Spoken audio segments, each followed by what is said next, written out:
नमस्कार। शांति वार्ता के लिए हस्तिनापुर में दूत भेजने के बाद पांडव और उनके मित्र राजा बड़े जोर शोर से युद्ध की तैयारी करने लगे। अर्जुन श्री कृष्ण के पास समय पहुंच गया। उधर दुर्योधन को भी श्री कृष्ण के द्वारका लौट जाने की खबर मिल गई, इसलिए वह भी द्वारका की ओर रवाना हो गया।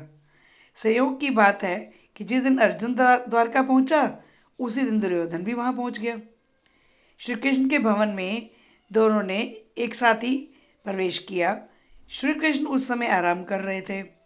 अर्जुन और दुर्योधन दोनों ही उनके निकट के संबंधी थे, इसलिए दोनों बिना कोई खटखटाए दरवाजे को सीधा ही उनके सोने वाले कमरे में शयनागार में चले गए।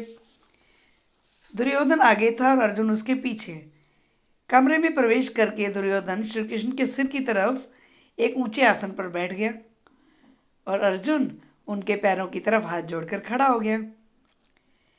आपको एक बात बता दूं, हमें जब भी अपने किसी बड़े से बात करनी होती है तो कभी भी उनके सिर की तरफ खड़े होकर बात नहीं करनी चाहिए, उनके पैरों की तरफ ही खड़े होकर बात करनी चाहिए। इसके दो कारण हैं। एक तो हम उनको सम्मान दे रहे हैं, दूसरा अगर हम पैरों पैरों की तरफ खड़े होंगे तभी हम आमने सामने बात कर पाएंगे और पूरी आसानी से बात हो पाएगी।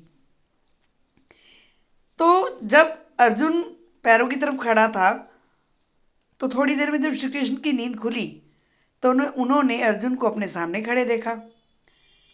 उन्होंने उठकर उसका स्वागत करके उसका हालचाल पूछा।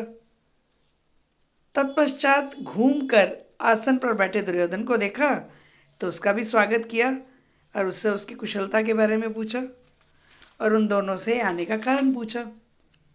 अब आप स्वयं देखिए कि किस तरह से दुर्योधन को देखने के लिए श्री कृष्ण जी को घूमना पड़ा और वो बाद में नजर आए। दुर्योधन जल्दी से पहले कहने लगा, श्री कृष्ण, ऐसा लगता है कि हमारे और पांडवों के बीच जल्दी ही युद्ध होने वाला है। मैं आपसे प्रार्थना करने आया हूँ कि यदि ऐसा हुआ तो आप मेरी ही सहायता करेंगे। सामान्यतः यही नियम होता है ना कि जो पहले आता है बात उसी से पहले की जाती है, उसी का काम पहले होता है।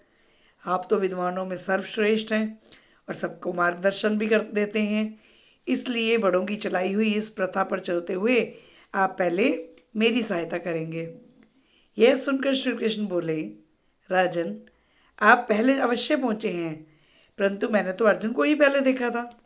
मेरी नज़र में तो दोनों ही बराबर हो, इसलिए मैं अपना कर्तव्य निभाता हूँ और दोनों को ही समान रूप से सहायता करूँगा। यह मेरा वचन है आपसे। पूर्वजों की चलाई प्रथा एक और भी है कि जो आयु में छोटा होता है ना, उसको पहले पुरस्कार दिया जाता है। तो अर्जुन तो आयु में आपसे छोटे हैं, इसलिए मैं पहले उससे ही पूछता हूँ कि उसको क्या चाहिए। अर्जुन की ओर देखकर श्री कृष्ण बोले, पार्थ, सुनो, मेरे वंश के लोगों को नारायण कहा जाता है। वे बहुत साहसी और वीर होते हैं। उनकी एक बहुत बड़ी सेना इकट्ठी की जा सकती है। एक तरफ मेरी सेना होगी और दूसरी तरफ मैं अकेला रहूँगा। और मेरी एक प्रतिज्ञा और है कि युद्ध में मैं हथियार को हाथ नहीं लगाऊंगा और ना ही लड़ूंगा। अब तुम अच्छी तरह से सोच कर निर्णय लो कि तुम्हें इन दोनों में से क्या लेना है। जो तुम्हें पसंद हो वह ले लो। अर्जुन ने तुरंत ही श्री कृष्ण से कहा, आप चाहे शस्त्र उठाएं ना उठाएं, आप चाहे लड़ें या ना लड़ें, मैं तो चाहता हूं कि आप मेरे साथ रहें। यह सुनकर दुर्योधन बहुत ही खुश हुआ। उसके आनंद की तो सीमा ही नहीं रही। वह सोचने लगा कि अर्जुन ने तो अच्छा धोखा खाया और श्री कृष्ण की वो वीरों वाली भारी भरकम सेना बड़ी सरलता से उसके हाथ में आ गई। यही सोचता हुआ और प्रसन्न होता हुआ दुर्योधन बलराम जी के पास आया और उन्हें अपनी सारी बात बता दी। बलराम जी ने दुर्योधन की सारी बातें बहुत ध्यान से सुनी और बोले, दुर्योधन, लगता है कि उत्तरा के विवाह के अवसर पर मैंने जो कुछ कहा था उसकी खबर तुम्हें मिल गई है। श्री कृष्ण से भी मैंने बहुत बार तुम्हारी बात की और उसे समझाता रहा कि कौरव और पांडव दोनों ही हमारे बराबर के संबंधी हैं, परंतु कृष्ण मेरी बात सुने तब ना। मैंने तो निश्चय कर लिया है कि मैं युद्ध में तटस्थ रहूँगा, क्योंकि जिस ओर श्री कृष्ण ना हो उस ओर मेरा होना तो बिल्कुल ठीक नहीं है। मैं अर्जुन की सहायता करूँगा नहीं। इस कारण अब मैं तुम्हारी सहायता करने के योग्य भी नहीं रहा, तो मेरा न्यूट्रल रहना, तटस्थ रहना ही ठीक होगा। हस्तिनापुर वापस जाते हुए दुर्योधन बहुत खुश था। वह सोच रहा था कि अर्जुन तो बहुत बुद्धू बन गया और द्वारका की इतनी बड़ी सेना भी अब मेरी हो गई, और बलराम जी का स्नेह तो मुझ पर है ही है। श्री कृष्ण भी निशस्त्र रहेंगे और सेनाविहीन हो गए। वही सोचते हुए दुर्योधन खुशी खुशी अपनी राजधानी में पहुंचा। श्री कृष्ण ने अर्जुन से पूछा, मित्र अर्जुन, मुझे एक बात बताओ, तुमने सेना और बल की बजाय मुझ निशस्त्र को क्यों चुनना पसंद किया? अर्जुन का उत्तर सुनो।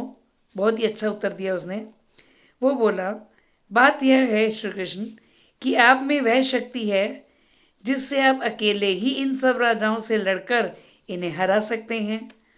अर्जुन की बात सुनकर श्री कृष्ण मुस्कुराते हुए बोले, अच्छा तो यह बात है, और उन्होंने अर्जुन को प्रेम से विदा किया। इस प्रकार श्री कृष्ण अर्जुन के सारथी बन गए और पार्थ सारथी की पदवी प्राप्त की। तो आपने देखा कि अगर आपको भगवान पर विश्वास है और भगवान पर अगर आप सब कुछ छोड़ देते हैं, मैं ये नहीं कहती कि कर्म नहीं करने, कर्म करो और फल का जो कार्य है वो भगवान पर छोड़ दो, क्योंकि भगवान एक ऐसी शक्ति हैं, श्री कृष्ण एक ऐसी शक्ति हैं जो बिना अस्त्र शस्त्र उठाए ही जब पूरी कौरवों की सेना को जीत गए पांडव, तो आप खुद सोचिए ना कि वो हमारा भी तो कितना अच्छा कल्याण करते होंगे, कितना भला करते हैं। तो हमेशा से भगवान के निर्णय पर विश्वास रखो, क्योंकि भगवान कहते हैं कि तू वो कर जो मैं चाहता हूँ, तो वो होगा जो तू चाहता है। तो हमेशा भगवान पर विश्वास रखिए और अपना कर्म करते हुए, अच्छी नीयत से कर्म करते हुए सफलता की सीढ़ियाँ चढ़ते जाइए। चलिए, आज का अध्याय मैं यही समाप्त करती हूँ, और हो सके तो आप अपनी इस वीडियो को लाइक कीजिएगा और कमेंट बॉक्स में कमेंट डालिएगा कि आपको आज की वीडियो कैसी लगी। चैनल को सब्सक्राइब कीजिएगा और इस वीडियो को शेयर भी कीजिएगा। धन्यवाद।